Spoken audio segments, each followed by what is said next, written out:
Today's article is the emulsion formulation. The formulation of emulsion. The formulation of emulsion, it may be necessary to select the important components, म्हणजे that is oil phase, water and emulsifying agents.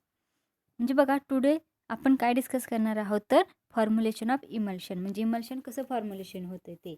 आता emulsion formulation करण्यासाठी so important components आहेत त्याच्यामध्ये. First is the oil phase, water and emulsifying agent. हे तीन असल्यानंतर काय होतं, इमल्शन फॉर्म्युलेशन होते. आता the oil phase and aqueous phase, selection of the oil phase and aqueous phase depends on the desired physical properties of the emulsion. म्हणजे बघा, oil phase आणि ॲक्वियस फेज आपल्याला इमल्शन फॉर्म्युलेशन सिलेक्ट करण्यासाठी कशावरती depends असतात तर त्याच्या physical properties of the emulsion, म्हणजे desired physical properties of the emulsion. Then next is the miscibility of the oil and aqueous phase, म्हणजे ऑइलची आणि ॲक्वियस फेज कसा पाहिजे, मिसिबिलिटी पाहिजे त्याची, म्हणजे ते मिसिबल आहे की इमिसिबल आहे ते काय करायला लागणार आपल्याला सिलेक्ट करायला लागणार. Then solubility of drugs. आता ड्रग्ज कशामध्ये सोल्युबल होते, म्हणजे if present in the oil phase, म्हणजे ऑइल फेजमध्ये सोल्युबिलिटी कशी आहे त्याची ड्रगची, म्हणजे सोल्युबल आहे की इनसोल्युबल आहे ते आपल्याला काय चेक करायला लागणार आहे. Then desired consistency of the final emulsion, म्हणजे जेव्हा फायनल इमल्शन आपण बनवणार आहोत तेव्हा त्याची कन्सिस्टन्सी कशी आहे ते चेक करणार आहोत. So this is the selection of the oil phase and aqueous phase depends on this properties of emulsion. आता in the next is the selection of the emulsifying agent. आता बघा, आपण इमल्शन फॉर्म्युलेशन बनवतो पण त्यासाठी तीन आपल्याला कंपोनंट्स लागतात. कुठले, ऑइल फेज, वॉटर फेज आणि इमल्सिफाईंग एजंट लागतात. आता ऑइल फेज आणि ॲक्वियस फेज आपण बघितले. ॲक्वियस फेज म्हणजे कुठली, वॉटर फेज. तर आपण ऑइल फेज आणि ॲक्वियस फेज बघितले, पण त्याचबरोबर इमल्सिफाईंग एजंट्स. आता इमल्सिफिकेशन बघितलं, इमल्सिफाईंग एजंट्स. ठीक आहे. तर आता बघा, इमल्सिफाईंग एजंट्स यूजड कुठं करतात तर food includes agar, albumin, alginate, casein, egg yolk, glycerol, monostearate, gums, lecithin, soaps, so etcetera. This is the emulsifying agents. कुठले आहेत इमल्सिफाईंग एजंट तर egg yolk, mustard, so emulsifier आहेत. ठीक आहे. देन इमल्सिफायर एजंट्स आहेत. ठीक आहे. तर कुठले हे इमल्सिफाईंग एजंट्स आहेत, egg yolk, agar, albumin, alginate, so etcetera. This is the emulsifying agents. आता इमल्सिफाईंग एजंट्समध्ये सिलेक्शन ऑफ इमल्सिफाईंग एजंट्स. आता सिलेक्शन ऑफ इमल्सिफाईंग एजंट्समध्ये काय आहे बघा, तर emulsifier is selected based on the this category, following categories. The first category is should be compatible with the other formative ingredients. म्हणजे ते कसं पाहिजेत, कम्पॅटिबल पाहिजे. ते कम्पॅटेबल आहेत का नाही विथ त्याचं अदर फॉर्म्युलेटिव्ह इन्ग्रेडियंट्समध्ये, ते कम्पॅटेबल आहेत का नाहीत ते आपण सिलेक्शन करणार आहोत. कशाचं, emulsifying agents. Then should be interfere with stability or efficacy of the therapeutic agents, म्हणजे ते थेरपेटिक एजंटची स्टॅबिलिटी आहे ते इंटरफेअर आहे का नाही तो चेक करण्याचा. Then next is the should be stable and do not deteriorate in the preparation, म्हणजे ते स्टेबल आहे का नाही, इमल्सिफाईंग एजंट्स यूज केल्यानंतर ते स्टेबल आहेत का नाही ते आपण काय करणार आहे, प्रिपरेशन करण्यासाठी ते चेक करणार आहोत. Next is the should be non toxic with respect to it is intended use, म्हणजे ते नॉन टॉक्झिक आहेत का नाहीत इमल्सिफाईंग एजंट्स हे पण आपण काय पाहिजे बघितले पाहिजे, ते सिलेक्शन केलं पाहिजे. So this is the selection of the emulsifying agents. आता emulsifier of for pharmaceutical systems the other are common. कुठले इमल्सिफायर आहेत तर कार्बोहायड्रेट मटेरियल्स, म्हणजे such as acacia, tragacanth, agar, pectin. This form hydrophilic colloids and when added to water generally produce OBW emulsion. म्हणजे हे जे emulsifiers use करून कुठले such as acacia, tragacanth, agar, pectin, this is form hydrophilic colloids आहेत. ते कसे add करतात, वॉटरमध्ये added करायचं आणि त्याची जनरल प्रोड्यूस काय होते, OBW इमल्शन. म्हणजे आपल्याला आपण बघतो का फॉर्म्युलेशन ऑफ इमल्शन. इमल्शन फॉर्म्युलेशनसाठी आपण OBW इमल्शन, WO इमल्शन करतो. त्यासाठी आपल्याला काय काय पाहिजे, ॲक्वियस फेज, वॉटर फेज किंवा ॲक्वियस फेज किंवा ऑइल फेज पाहिजे. आणि देन इमल्सिफाईंग एजंट्स. आता this is the carbohydrate material. Then next is the protein substances. The protein substances such as gelatin, egg yolk and casein. So this is the protein substances used in this emulsifying agent. And this produce O by W emulsion. The disadvantages of gelatin is that the emulsion is too fluid and becomes more fluid upon standing. म्हणजे बघा gelatin, egg yolk, casein. So this is the protein substances used in emulsifying agents. Use as emulsifying agents म्हणून आपण use करतो.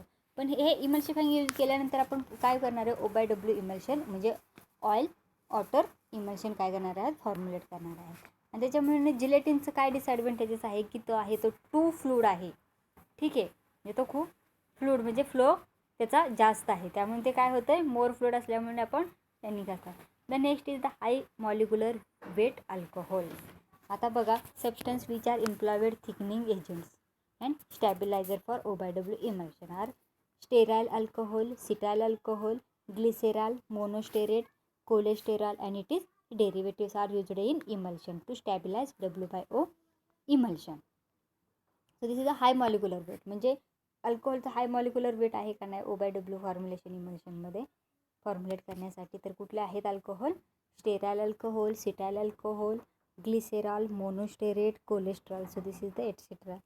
Then next is the wetting agent. आता wetting agents बघा कुठले कुठले आहेत, एनायनिक, कॅटायनिक और नॉन एनायनिक.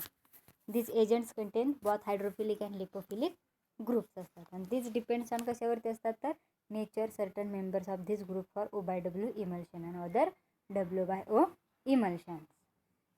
आता this cationic and anionic. Cationic means benzalkonium chloride and non-ionic means sorbitol, ester, polyoxy, ethylene derivatives. So this is the cationic and non-ionic. Non-ionic कुठले आहेत, sorbitol, ester, polyoxy, ethylene derivatives आहेत. and finally divided solids कुठले आहेत, bentonite, magnesium hydroxide, aluminum hydroxide. Generally these are a form of O by W emulsion. So this is the formulation of emulsion. In selection of oil phase, aqueous phase depends on then selection of emulsifying agents. म्हणजे लक्षात ठेवायचं emulsion फॉर्म्युलेशनसाठी काय पाहिजे आपल्याला, aqueous phase, oil phase आणि emulsifying agent. हे तीन असल्यानंतर काय फॉर्म्युलेट होतं आपलं, इमल्शन फॉर्म्युलेशन होतं. आता बघा इमल्शन फॉर्म्युलेशन करण्यासाठी मेथड्स आहेत आपल्याकडे. तर methods of preparation of emulsion formulation. आता इमल्शन फॉर्म्युलेट करण्यासाठी आपल्याला मेथड्स आहेत. तर कुठल्या कुठल्या मेथड्स आहेत तर 3 methods are used in this emulsion formulation. The first method is the continental or dry gum methods. Second is the wet gum methods, English methods. Then third is the bottle or Forbes bottle methods. There are, and then fourth is the HLB methods. So these 4 methods used in methods of preparation of emulsion formulation. म्हणजे emulsion formulate करण्यासाठी कुठल्या कुठल्या methods आहेत तर dry gum method, wet gum method, Forbes bottle method and HLB methods. The first methods is the continental और dry gum method. Continental, ठीक आहे, Continental म्हणजे कसं खंड असा, ठीक आहे. आता बघा this methods is also referred to as ratio is 4:2:1. and this ratio is helpful in preparing the initial or primary emulsion. म्हणजे कंटिनेंटल किंवा ड्राय गम मेथड्समध्ये पहिल्यांदा काय केलं जातं, रेशो घेतला जातो. कशाचा तर इमल्शनचा रेशो. मग त्याच्यामध्ये बघा इन्ग्रेडियंटचा रेशो किती असतो 4:2:1. and this ratio is helpful in preparing the primary emulsion. त्याने हे रेशो चा यूज करून काय प्रिपेअर केलं जातं तिथे प्रायमरी इमल्शन केलं जातं. In this every 4 parts by volume of oil, 2 parts of water and 1 parts of gums are added in formulation. म्हणजे बघा ह्याचा रेशो किती असतो 4:2:1. मग आता बघा कसं घेतलं जातं त्याच्यामध्ये 4 parts by volume of oil म्हणजे 4 पार्ट्समध्ये काय घेतलं जातं, ऑइल घेतलं जातं. 2 पार्ट्समध्ये काय घेतलं जातं, water and 1 parts of gum are added in formulation. म्हणजे this is oil phase, aqueous phase and gum is the emulsifying agent. And so in these methods the continental या dry gum methods the acacia और other emulsifier is triturated with oil in dry वेट वूड और porcelain mortar until thoroughly mixed. म्हणजे आता बघा कसं formulation करायचं आहे हे ड्रायगम मेथडनी. तर पहिल्यांदा काय घ्यायचं आहे, इमल्सिफायर घ्यायचं आहे. फॉर एक्झाम्पल इमल्सिफायरचं काय, gum, acacia, tragacanth, pectin, so एगॉग. So this is the emulsifier and this emulsifier is triturated with oil in dry Wedgwood porcelain मॉर्टरमध्ये काय करायचं आहे, ते ट्रायच्युरेट करायचं आहे आणि मिक्स करायचं आहे. Then next, mortar with a rough surface rather than smooth surface must be used to ensure proper grinding and reduction of particle size. काय करायचं, मॉर्टरमध्ये त्याची काय करायची, रफ सरफेस असं तर रॅदर स्मूथ सरफेस करायचं तिथं. आणि दिस इज प्रॉपर ग्राइंडिंग करायचं त्याचं, म्हणजे काय रिडक्शन ऑफ पार्टिकल साईजचं काय करायचं. Then after the oil and gum have been mixed, म्हणजे गम अँड जे ऑइल आहे ते काय करायचं, मिक्स करायचं. म्हणजे the 2 part of water are added all at once and mixture triturate immediately rapidly and continuously until the primary emulsion is creamy. म्हणजे नंतर काय होतं, ते इमल्शन क्रीमी फॉर्म होतं आणि तेच creamy form produces crackling sound to the moment of pestle. म्हणजे त्या पेस्टलमध्ये क्रॅकिंग होऊन द्यायचं नाही इमल्शन. ठीक आहे, ते इमल्शन कसं क्रीमी झालं पाहिजे, white creamy. This next is the generally about 3 minutes of mixing is required to produce a primary emulsion. म्हणजे परत काय करायचं, 3 मिनिटानंतर ते मिक्सिंग आहे ते प्रोड्यूस प्रायमरी इमल्शन झाले का नाही ते चेक करायचं. आणि other liquid formulation ingredient that are soluble in किंवा miscible with the external phase. हे झाली इंटरनल फेज. आता एक्सटर्नल म्हणजे बाहेरच्या फेजमध्ये काय करायचं आहे, rather than may be mixed into primary emulsion काय करायचं आहे, त्यामध्ये फॉर्म्युलेट करायचं, म्हणजे ते सोल्युबल आहे की मिसिबल आहे ते. देन सॉलिड सबस्टन्सेस म्हणजे such as preservative, stabiliser, colorant किंवा flavouring agents are usually dissolved in suitable volume of water and add a solution to the primary emulsion. म्हणजे नंतर काय करायचं आहे, जे सॉलिड सबस्टन्सेस असतात म्हणजे कुठले, सच ॲज प्रिझर्वेटिव्ह, एखादा प्रिझर्वेटिव्ह किंवा स्टॅबिलायझर, कलरंट किंवा फ्लेवरिंग एजंट, ते काय करायचं, डिसॉल्व करायचं. कशामध्ये, तर व्हॉल्यूम ऑफ वॉटर घ्यायचा आणि ॲडेड जे प्रायमरी सोल्युशन बनवलं आहे त्याच्यामध्ये काय करायचं, ते ॲड करायचं. So this is the dry gum method या continental methods. The second methods is the English और वेट गम मेथड्स. इंग्लिश और wet gum methods. These same proportion of oil, water and gum which are used in dry gum methods are taken. Same ratio घ्यायचा आहे कशाचा, oil, water आणि गमचा, म्हणजे 4:2:1 ह्या मेथडला पण, weight गम मेथडला पण सेम प्रपोर्शनमध्ये त्याची क्वांटिटी घ्यायची आहे.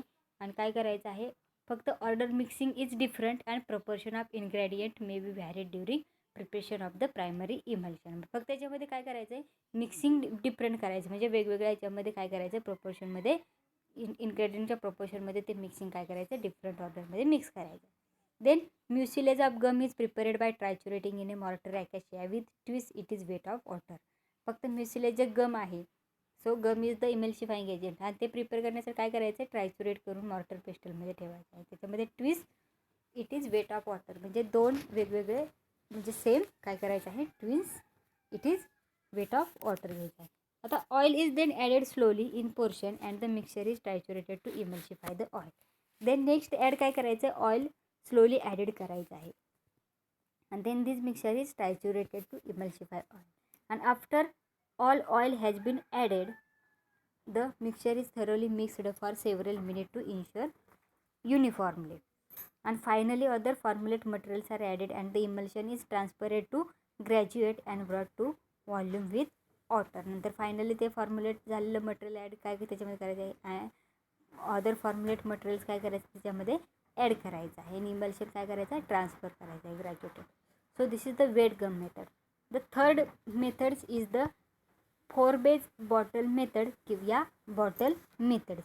So this bottle methods is useful for preparation of emulsion from volatile oils and oleaginous substances of low viscosities. म्हणजे आता ह्याच्यामध्ये कशामध्ये आपण ड्राय गम मेथड आणि वेट गम मेथड्समध्ये आपण काय केलेलं, प्रिपरेशनसाठी ऑइल यूज केलं होतं, पण ह्याच्यामध्ये होलाटाईल यूज करायचं. होलाटाईल म्हणजे कसं, ते होलाटाईल असणार आहे ते, तर किंवा ओलेजिनियस सबस्टन्सेस ऑफ त्याची की विस्कॉसिटी कशी पाहिजे, लो विस्कॉसिटी पाहिजे, असं ऑइल काय करायचं, यूज करायचं आहे दिस 4-बेज bottle मेथड्समध्ये. This powdered acacia is placed in a dry bottle, 2 parts of oil and added and the mixture is thoroughly shaken in the container. आता धीच बॉटल मेथड म्हटल्यानंतर ही कशामध्ये येणार आहे, कंटेनरमध्ये येणार आहे. आणि दिस वेट गम मेथड आणि ड्राय गम मेथड्स आहे ती मॉर्टर पेस्टलमध्ये आपण त्याचं फॉर्म्युलेशन बनवणार आहेत. पण जी बॉटल मेथड आहे ती कंटेनरमध्ये काय करायचं, हे करायचं आहे, जे फॉर्म्युलेट करायचं आहे. The volume of water approximately equal to that of oil is then added in portion and the mixture is shaken after each addition. And when all of the water has been added, the primary emulsion has formed may be diluted to the proper volume with aqueous solution of other formulate agent. So this is the Forbes bottle methods. This mechanical equipment used in large scale preparation of emulsion. आता कुठले कुठले mechanical equipment use करतात large preparation of emulsion, large स्केलमध्ये जर emulsion आपल्याला prepare करायचं असेल तर mechanical stirrer, propeller type mixer, त्याच्यामध्ये टर्बाईन मिक्सर असतात किंवा होमोजिनायझर असतात. Then third is the colloid mills आणि अल्ट्रा सोनिफायर्स असतात. So this is the Forbes या बॉटल मेथड्स. देन कुठले कुठले मेकॅनिकल इक्विपमेंट यूज करतात तर mechanical stirrer. So this is the mechanical, this diagram is the mechanical stirrer and B is the colloidal mills and ultrasonifier. So this mechanical equipment used in this large scale preparation of emulsion. Then four methods is the HLB method. The emulsion formulation, the fourth method is methods of preparation used in emulsion formulation is the HLB methods. This HLB means hydrophile lipophile balance, hydrophilic lipophilic balance methods. This HLB desired by Griffin can be formed as arbitrary scale of value of surface active agent. म्हणजे ही HLB methods आहे ती काय करते, surface active एजंटची value scale करते. This it is possible to establish the HLB range of optimum efficacy for each class of surfactant. Surface active agent म्हणजे कुठला, surfactant. ठीक आहे. सो सर्फॅक्टंट म्हणजे सरफेस ॲक्टिव्ह एजंट्स. आता कुठले कुठले सरफेस ॲक्टिव्ह एजंट आहेत तर सोडियम स्टेरेट आहे, नंतर कुठलं आहे त्याच्यामध्ये डायऑक्टाइल सोडियम सल्फोसक्सिनेट आहे, अल्काइल इथर आहे, फॉस्फेट, नंतर benzalkonium chloride. So this is the surfactant. आता this HLB this can be done by using the HLB numbering system. आता the for example of this HLB methods is the when a drop of oleic acid is placed over the surface of water. आता for example काय घेतलं त्यांनी HLB methods म्हणजे hydrophilic lipophilic बॅलन्समध्ये, तर oleic acid घेतलेला आहे. म्हणजे drop of oleic acid is placed over the surface of water. Surface of वॉटरच्या याच्यावर ते कशाचा ड्रॉप घेतलेला आहे, ओलिक ॲसिडचा घेतलेला आहे. आणि this oleic acid will spread in the form of film. त्या फिल्मवरती काय केलेलं आहे, ओलिक ॲसिड स्प्रेड केलेलं आहे. and the force of adhesion between the molecules of oleic acid and water is greater than the cohesive forces between the oleic acid themselves. म्हणजे याच्यामध्ये force apply केलेला आहे. कुठला, ॲडेजिव्ह कसा असतो, adhesive between the molecule oleic acid कसे असतात, water असतात ते ग्रेटर दॅन कशापेक्षा तर कोहेजिव्ह फोर्सपेक्षा. आणि this thickness of the film produced here is about 100 angstrom unit. आणि त्याचं थिकनेस किती ठेवायचं आहे तर 100 एमस्ट्रॉंग युनिटमध्ये. आणि this it is not a monomolecular layer. म्हणजे ह्याची मोनोमॉलिक्युलर लेयर झाली नाही पाहिजे. The surface tension between oleic acid and air, the interfacial tension between oleic acid and water are independent of one another. आणि त्याचा surface tension कशाचा, oleic ॲसिडचा आणि एअरचा काय करायचा आहे ते. मग त्याच्यामध्ये सरफेस टेन्शन म्हणजे त्याचा इंटरफेशियल टेन्शन बघायचं. मग इंटरफेशियल टेन्शन बिटवीन कशाचा, ओलिक ॲसिड अँड वॉटर्स ते कसे असतात, डिपेंड्स कशावरती असतात ते वन अनदर. म्हणजे interfacial tension and surface tension is independent. So this work of adhesion act as energy required to break the attraction between oleic acid and water molecules. And so the equation represented as W is equal to alpha lambda A. W is the work done in increasing surface free energy. delta y is the alpha is the surface tension and delta A is the increase in area. So in this equation can be used to calculate the surface or interfacial work done. म्हणजे surface आणि हे equation use करून त्यांनी काय surface tension आणि त्याचा interfacial work काय केलेला आहे कॅल्क्युलेट केलेला आहे. ते कसा केलेला आहे तर work of cohesion required to separate the molecules of spreading liquid means oleic acids can be expressed as W is equal to 2 alpha यल म्हणजे वेअर अल्फा यल is the surface tension of the spreading liquid. जे spread केलेलं काय आपण spread केलेलं आहे oleic acid use केलेलं आहे आपण. ठीक आहे. आता ते काय करायचं स्प्रेड केलेलं मग त्याचं इक्वेशन काय येणार आहे the spreading coefficient yes can be calculate. याच्यावर आपल्याला काय काढलं आहे आपण कोइफिशियंट काढलेलं आहे म्हणजे S is equal to Y S minus Y L minus Y L S. म्हणजे वाय एस म्हणजे surface tension of the sub layer liquid, Y L म्हणजे surface tension of the spreading liquid आणि Y L S म्हणजे interfacial tension between the two liquids. आता by using this principle dispersion can be prepared. these methods is called as HLB methods. आणि ही जी methods आहे त्यालाच काय म्हटलं जातं तर HLB मेथड्स म्हटलं जातं. म्हणजे HLB मेथड्समध्ये लक्षात ठेवायचं काय सरफेस ॲक्टिव्ह एजंट्स आपल्याला फाउंड करायचे आहेत. त्याच्यामुळे काय HLBची रेंज आपल्याला पाहिजे आहे म्हणजे हायड्रोफिलिक लिपोफिलिक मेथड्स. याच्यामध्ये त्यांनी फॉर एक्झाम्पल घेतलेलं आहे ओलिक ॲसिड. म्हणजे ओलिक ॲसिडमध्ये काय करायचं आहे त्याचं ओलिक ॲसिड घ्यायचं स्प्रेड करायचं त्याच्यानंतर त्याच्यामध्ये फोर्स हे करायचं कुठला फोर्स अप्लाय करायचा तर ॲडेजन फोर्स असतील किंवा कोहेजिव्ह फोर्सेस असतील. सो दिस कोहेजन आणि दिस मोनोमॉलिक्युलर लेअर पाहिजे त्याची आणि 100 एंगस्ट्रॉम युनिट यूज पाहिजेत. आणि त्याच्यामुळे काय होतं सरफेस टेन्शन आणि जर इंटरफेशियल टेन्शन असतात ते कसे असतात इंडिपेंडेंट असतात वन अनादरला एकमेकाला. मग त्याच्यावर आपण कॅल्क्युलेट काय करतो आहे आपण तर सरफेस टेन्शन इक्वेशनवरून आपण काय करणार आहे कॅल्क्युलेट करणार आहे. मग कॅल्क्युलेट सरफेस टेन्शन आणि इंटरफेशियल वर्क डन आपण सेपरेट करणार आहे. त्याच्यामुळे आपल्याला कोइफिशियंट पाहिजे कशाचा तर स्प्रेडिंग कोइफिशियंट आपण कॅल्क्युलेट करत आहे. तर त्याच्यासाठी सरफेस टेन्शन किंवा interfacial tension between two liquids. So this methods is noun as HLB methods. ह्यालाच काय म्हटलं जातं HLB मेथड्स म्हटलं जातं. In A such surfactant can be called as amphiphile because it has both hydrophilic and lipophilic or hydrophilic groups that is polar or non-polar group respectively and the surface active agent having higher HLB values would be more hydrophilic. म्हणजे hydrophilic lipophilic बॅलन्समध्ये जे surface active agent असतात ते कसे असतात higher HLB value असते कशापेक्षा more hydrophilic. So this hydrophobic group असतं ते कसं असतं पोलर आणि नॉन पोलर ग्रुप असतं. The HLB values of hydrophilic surfactant are high and remain within 9.6 to 6.7. म्हणजे HLBची स्केल असते त्याच्यामध्ये हायड्रोफिलिक सर्फॅक्टंट किती असतात 9.6 to 16.7 आणि ऑन द अदर हँडमध्ये HLB व्हॅल्यू किती असते लिपोफिलिक आणि hydrophobic surfactant falls within 1.8 to 8.6 and therefore the stable emulsion of oil in water can be prepared by placing a drop of oil on the other outer surface. So this is the added suitable surfactant dropwise until the oil spread uniformly over the outer layer.